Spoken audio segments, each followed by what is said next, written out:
Assalamualaikum warahmatullahi wabarakatuh.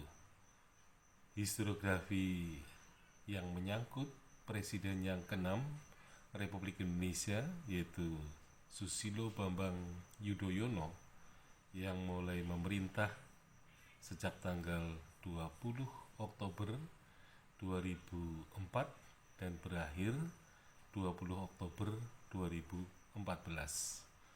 Presiden yang ke-6 ini menjabat 10 tahun ya, atau 2 periode, dan ia merupakan presiden pertama yang dipilih oleh rakyat dengan pemilihan presiden secara langsung.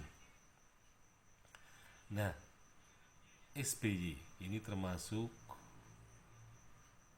mempunyai keunikan ya, karena dia sebagai presiden ini merupakan tokoh militer, jadi kembali ke militer. Jadi setelah Soeharto runtuh, presidennya dari sipil, yaitu Habibie, Gus Dur, dan Megawati. Nah, kemudian kembali ke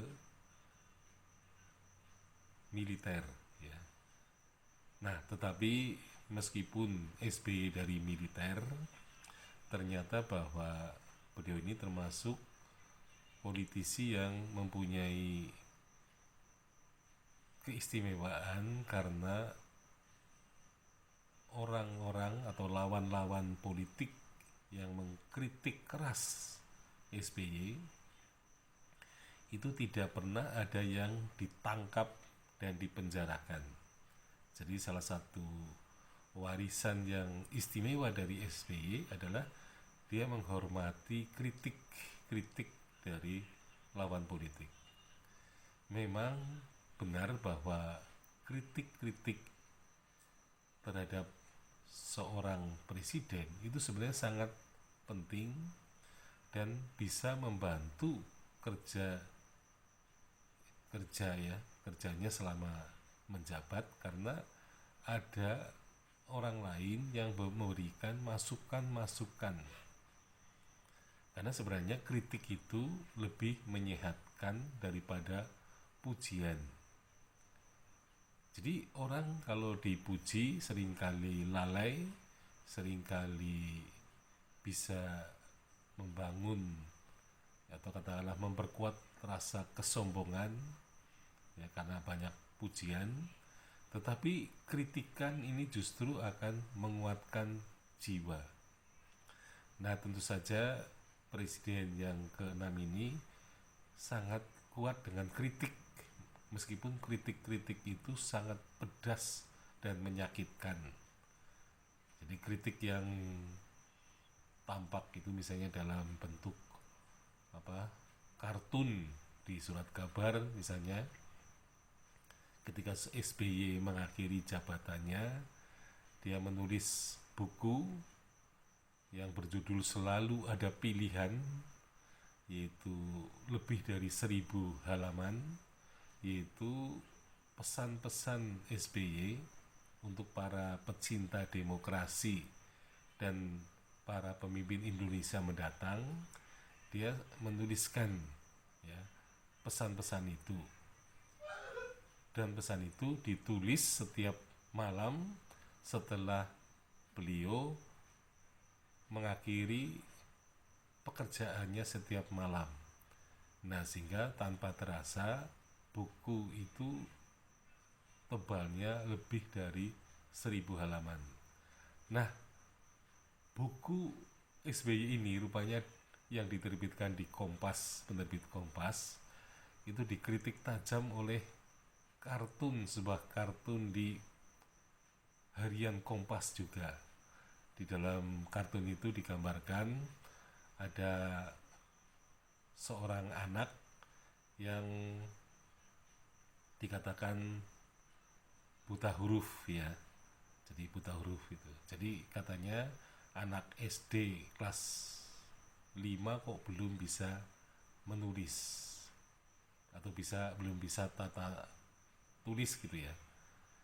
Nah, sama orang tua yang ada di situ dikatakan tidak apa-apa tidak menulis, daripada yang sudah bisa menulis itu malah menghambur-hamburkan kertas ribuan halaman. Jadi maksud dari kartun itu jadi istilahnya curhat ya, daripada orang yang menulis seperti SBY itu maksudnya curhatnya sampai ribuan kertas, halaman kertas, dan tentu saja itu dianggap sebagai pemborosan. Jadi kritik itu sepertinya ya menampar ya SBY, tetapi SBY kelihatannya tidak apa tertarik ya untuk memberikan komentar terhadap kritik itu. Dan menurut saya ini kritik yang kalau tidak salah pada kartun hari Minggu ya, harian Kompas itu ada yang mengkritik SBY tentang buku itu. Tapi sebenarnya buku Selalu Ada Pilihan menurut saya itu merupakan suatu pokok pikiran dari SBY sebagai seorang mantan presiden Republik Indonesia yang kemudian menuliskan pengalamannya bagaimana seorang calon presiden supaya bisa terpilih ya, itu harus menggunakan strategi-strategi yang dituliskan di dalam buku itu. Jadi kalau saya membaca buku itu maka teringat akan buku Niccolo Machiavelli yang disebut judulnya Sang Pangeran, itu terjemahannya dalam bahasa Indonesia. Nah sebenarnya hampir mirip-mirip dengan itu, tetapi SBY ini menuliskan buku Selalu Ada Pilihan ini cukup tebal ya, jadi diterangkan ya dalam 1000 halaman lebih yang oleh kartunis Kompas dianggap sedang curhatnya ribuan halaman ya. Tapi bagi para politisi atau penggemar demokrasi ya, gitu ya, dan juga para pemimpin republik ini, buku ini saya kira memang buku yang sangat bagus untuk dibaca karena ini merupakan suatu pengalaman ya pribadi seorang presiden ketika menjabat, tentu saja mempunyai banyak pengalaman yang tentu saja bagaimana orang harus merespons setiap kritik tajam dan juga merespon bagaimana pujian-pujian yang diberikan kepada orang-orang yang dekat dengannya, karena bagaimanapun juga yang namanya pujian itu seringkali bernada sebagai pemuji, sebagai orang yang mempunyai kepentingan di belakangnya. Jadi artinya orang yang memuji itu adalah orang-orang yang sebenarnya sedang mencari kesempatan ya, dalam kesempitan. Dengan pujian diharapkan dia akan mendapatkan keuntungan. Nah tentu saja pemimpin harus hati-hati ketika banyak orang memuji dirinya. Pasti orang yang memuji itu ada tujuan-tujuan atau ada udang di balik batu, sehingga kalau terlalu menelan mentah-mentah pujian-pujian maka akan di kemudian hari akan mengalami penyesalan. Ternyata bahwa kritik itu lebih membangun, kritik itu lebih menguatkan, kritik itu merupakan bentuk cinta dari seseorang kepada orang yang dikritiknya itu. Jadi kalau orang mempunyai kepedulian terhadap seseorang, maka dia akan memberikan nasihat, masukan ya, itu cara yang lembut gitu ya, tapi bisa juga dalam bentuk kasar seperti kritik gitu ya. Nah tetapi apapun bentuknya, baik itu halus maupun kasar atau keras ya, yang namanya kritik, masukan dan nasihat itu penting bagi seseorang karena itu merupakan salah satu bentuk ya tadi rasa sayang kepada kita, sehingga dia memberikan cara bagaimana dia bisa menghadapi berbagai persoalan dengan cara yang lebih bijaksana. Jadi buku Selalu Ada Pilihan ini menunjukkan sebenarnya ini merupakan kebijakan atau kebijaksanaan SBY sebagai seorang pemimpin pada masa lampau, dan dia memberikan pengalaman hidupnya itu kepada orang lain agar orang lain tidak melakukan kesalahan-kesalahan yang mungkin bisa dilakukan tanpa sadar oleh seorang pemimpin.